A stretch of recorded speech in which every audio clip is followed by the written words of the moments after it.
Sheikh Abdullah, affectionately known as Sher-e-Kashmir or the Lion of Kashmir, remains a towering figure in the history of Jammu and Kashmir. Born into a humble family in Srinagar, he rose to become the most prominent voice of Kashmiri aspirations in the 20th century. His life was deeply intertwined with the tumultuous events that shaped Kashmir's destiny. His unwavering commitment to the people of Kashmir and his relentless pursuit of their right to self-determination earned him a place in the pantheon of South Asian nationalist leaders. Abdullah's political journey spanned decades, marked by both triumph and tragedy. He witnessed the waning days of British rule, the euphoria of India's independence, and the bitter partition that divided the subcontinent.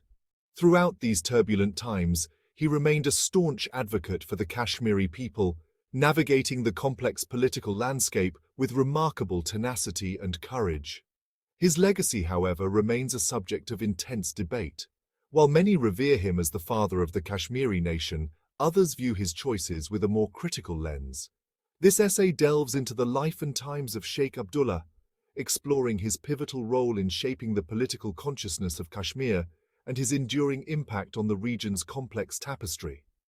We will examine his early influences, his rise to prominence, his complex relationship with India, and the legacy he left behind, a legacy that continues to shape debates about identity, autonomy, and the future of Kashmir. Sheikh Abdullah's early life was shaped by the picturesque but politically charged environment of Kashmir in the early 20th century. Born in 1905 in Sura, a village on the outskirts of Srinagar, he grew up amidst the region's breathtaking natural beauty and its simmering discontent with Dogra rule. His father, Sheikh Muhammad Ibrahim, was a shawl trader, while his mother, Fatima Begum, was a homemaker known for her piety and strong will. Abdullah received his early education in Srinagar, attending a traditional maktab or religious school, followed by the prestigious Sri Pratap College. It was during his college years that he began to develop a keen interest in politics. The oppressive policies of the Dogra regime, which discriminated against Kashmir's Muslim majority, deeply troubled him. He was particularly influenced by the writings of Allama Iqbal, the renowned poet-philosopher who advocated for Muslim self-awakening and political empowerment.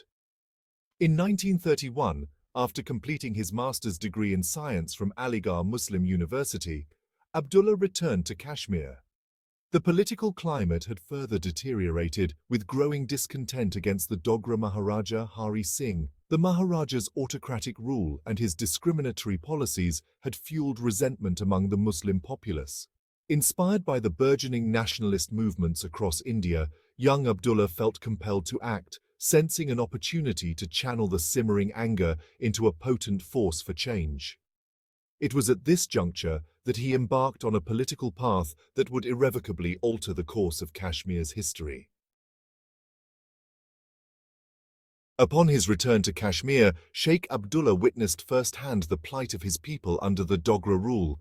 The Dogra dynasty, which had been in power since the mid-19th century, imposed heavy taxes and harsh laws that disproportionately affected the Muslim majority in the region.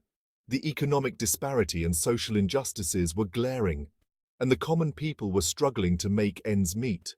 This stark reality deeply moved Abdullah, igniting a fire within him to seek change and justice for his fellow Kashmiris. Fueled by a desire to alleviate their suffering and inspired by the Indian nationalist movement, he plunged into politics, quickly emerging as a powerful voice for change. The Indian nationalist movement, led by figures like Mahatma Gandhi and Jawaharlal Nehru, was gaining momentum across the subcontinent, advocating for self-rule and the end of British colonialism. Abdullah saw parallels between the Indian struggle for independence and the Kashmiri fight against Dogra oppression. He believed that political activism was the key to achieving social justice and economic equality for his people. He recognized that education was key to empowering his people and breaking free from the shackles of oppression. Abdullah understood that an educated populace would be better equipped to challenge the status quo and demand their rights. He advocated for the establishment of schools and educational institutions that would provide quality education to the youth of Kashmir.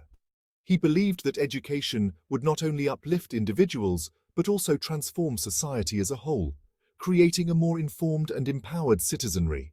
In 1932, he founded the All Jammu and Kashmir Muslim Conference, a platform to articulate the grievances of the Muslim majority.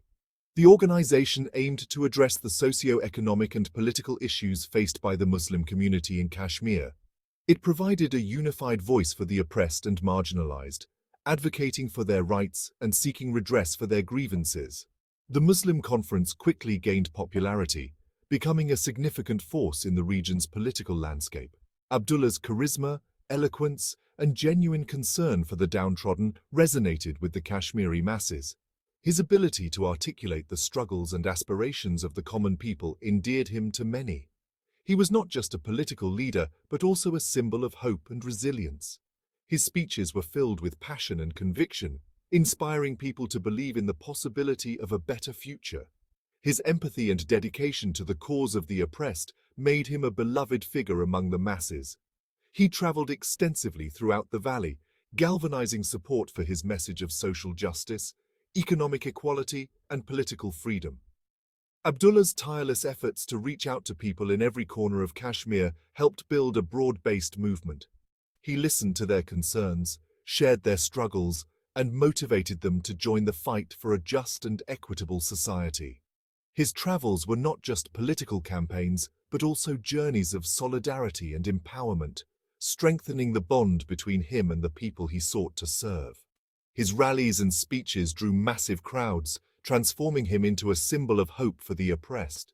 The sheer number of people who attended his events was a testament to his growing influence and the widespread support for his cause. These gatherings were not just political rallies, but also expressions of collective aspiration and determination. They provided a platform for people to voice their demands and demonstrate their unity in the struggle for justice and freedom. His message transcended religious boundaries, appealing to all Kashmiris who yearned for a just and equitable society. Abdullah's vision was inclusive, recognizing that the fight for justice and equality was not limited to any one community. He reached out to people of all faiths, emphasizing the commonalities in their struggles and aspirations. His inclusive approach helped build a broad coalition of supporters, united by their shared desire for a better future for all Kashmiris. In 1938, recognizing the need to broaden his appeal and build a more inclusive movement, Abdullah transformed the Muslim Conference into the National Conference. This strategic shift was aimed at creating a platform that represented the interests of all Kashmiris, regardless of their religious affiliations. The National Conference adopted a secular and progressive agenda, focusing on issues like land reforms, economic development, and social justice. This transformation marked a significant milestone in Abdullah's political journey, reflecting his commitment to an inclusive and united Kashmir. This strategic move aimed to unite all Kashmiris, regardless of their religious affiliations, under the banner of shared grievances and aspirations. The National Conference sought to address the common issues faced by the people of Kashmir, such as poverty, unemployment, and lack of political representation.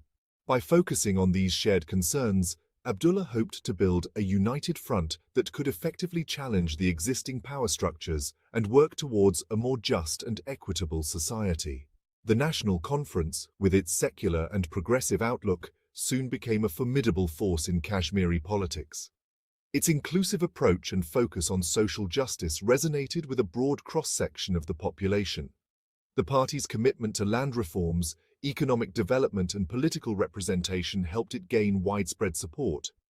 Under Abdullah's leadership, the National Conference emerged as a key player in the region's political landscape, advocating for the rights and aspirations of all Kashmiris.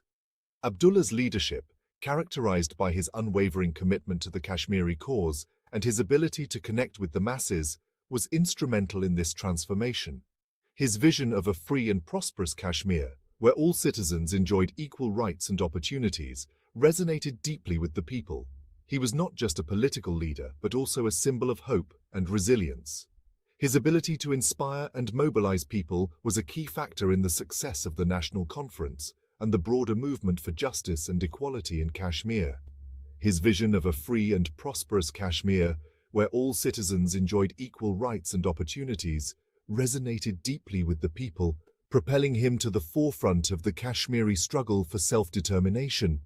Abdullah's dream was of a Kashmir where everyone, regardless of their background, could live with dignity and freedom. This vision inspired countless individuals to join the movement, believing in the possibility of a brighter future. His leadership and dedication to the cause of justice and equality made him a revered figure in the history of Kashmir, leaving a lasting legacy that continues to inspire generations.